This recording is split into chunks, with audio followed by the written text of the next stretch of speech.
Picture this, you log into World of Warcraft vanilla, you're not a human, not an elf, not an orc, you're a Murloc. And every single player in the world, they're bots, programmed to hunt you down on sight, because to them, you are the NPC. Hey, Uncle Chimpus here, and we're finally back with Chaos Mode.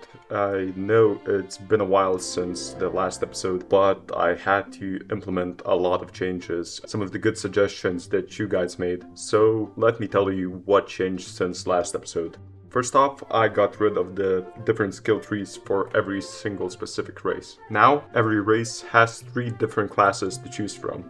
For example, Murloc can choose either to be a warrior, a hunter, or a shaman. And when you start off with a character, you have the base skills and talents from that class, and you can get extra ones from the class you choose from for doing different tasks and completing them. This overall will result in a more balanced experience than what we had before, because making every talent tree balanced and overall enjoyable was definitely too big of a task for every single race. Just like last time, we start in the Murloc village in Elven Forest. So let's get into it. Our Murloc is level 5 and we're currently fully naked. We don't have anything equipped and basically our skills are almost 0. So let's start grinding.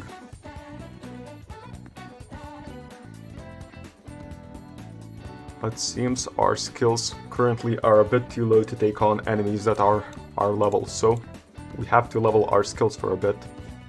I don't think I can take on this wolf at the moment, so my guess would be that I'm just going to have to escape, yeah, just in case I'm going to start running. So it's going to be a bit more difficult than last time. I changed up the racial skills that we have. And each race has a different set of racials that you can pick up to 4. Some of them are locked behind different kinds of tasks. So I opted to go with the Deep Lungs passive, which increases our underwater time by 300%, a Master Angler passive node that gives us a fishing bonus, and also slippery scales that give you a dodge chance of 3%. These talents are a bit stronger than what you get in the base game, but overall I think they're going to be a bit better than what we had before. So I wanted to explain the reason why all of this took so long. So first off, I can only work on a single project at a time on World of Warcraft. I wanted to do the OSRS series on the side, just because... oh my god, I barely killed it. God damn.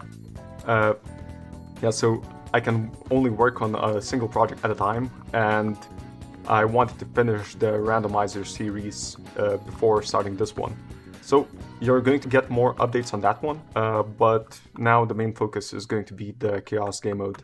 It was kind of necessary for me to do the randomizer series just because I learned a lot more about the inner workings of this game, and that definitely made this a lot easier to make, because when I did the last video there were still a lot of bugs that I had to fix, and doing that without the knowledge that I attained during those couple of weeks, yeah, would have been really hard. I can't even explain what I did, but trust me, it was difficult. This is going to be a coin toss if I try to fight it.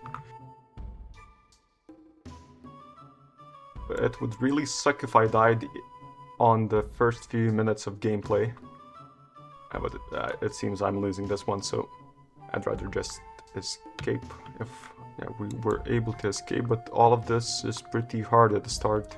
I need to find a chest or something so I can open it and get some loot, because starting naked is pretty hard and I have no money at the moment. Herbalism is not an option currently. If I had some coppers, I could at least do that. Same goes with fishing, because we have a trainer for that as well. Murlocs, kobolds, Fias members are friendly to us. There's going to be more factions, as you will see, but that's just the start of it. Overall, there's going to be, I think, 18 races. Each one of them has its different passives, and overall should provide a different kind of experience. I should really start rushing, because the enemy players are going to outlevel me if I don't speed it up a little bit. But it's hard because I have nothing on me at the moment, so can equip either a bow, a dagger, or an axe, so when I do open that chest, I'd really like to get one of those items. You can't open that, what the fuck? 2,000 years later. Alright, and we're back. I had to fix another bug since the system didn't allow me to open any chests or interact with objects, as there was another bug that I didn't notice before. I finally got it fixed and now everything should be working properly.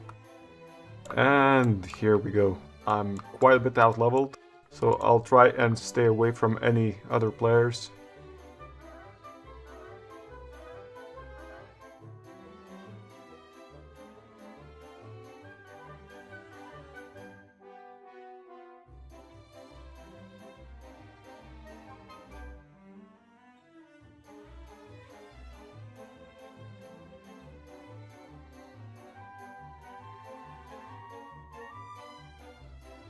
Okay, and we're finally back.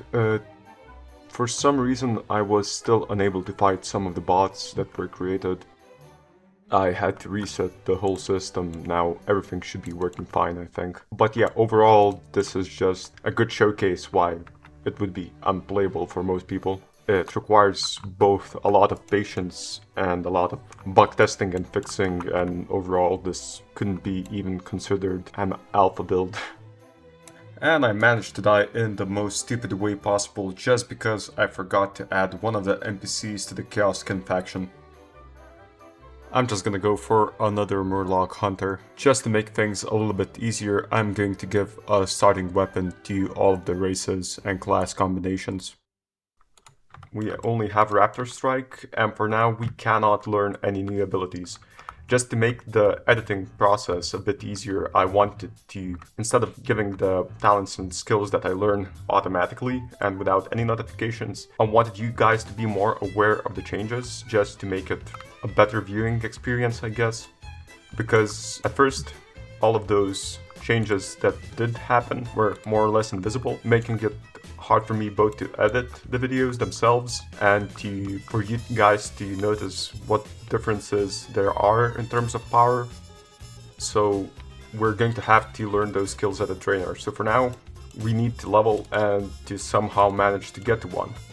The trainers are located in dungeons, so the nearest one that we can get to is in Dead Mines. That means we need to get to level 15 at least. Maybe earlier if I'm lucky and I manage to sneak through, but that will be hard to do.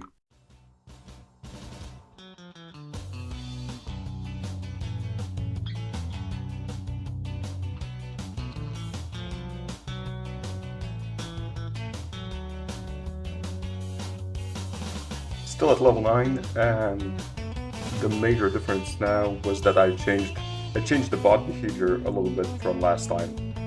At first, I wanted to implement a system where the bots fight between themselves, so they could get better gear, because when bots die, they drop all of their gear, and the other bots are able to pick those items up. But they kept on fighting each other far too much, and it was too unbalanced. And I'm immediately attacked by Otian, but I should be able to escape, I think. He just didn't pop in soon enough when I logged in. Okay, now I can actually fight him.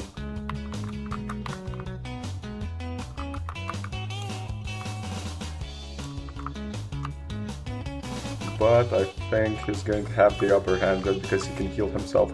But there's a lot of players around as I can see. I think I'm going to encounter a lot of them from now on. And here we go, our first honor kill. And as I mentioned, now we can open chests. And it should have all the loot all the items that we had. Oh, that's a bow for us.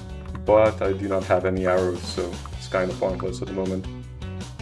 If I was able to somehow kill a hunter, I could get some arrows, but I see only paladins around. But I think if we get to level 10, we should be able to get to the dungeon. without many problems.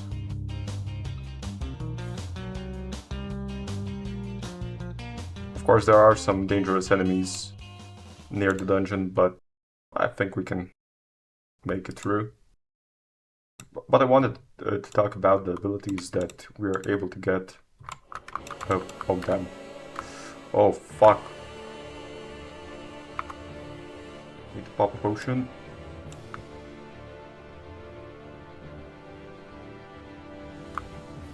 Oh my god, yeah, I ran into the guards. And yep, that's me dead.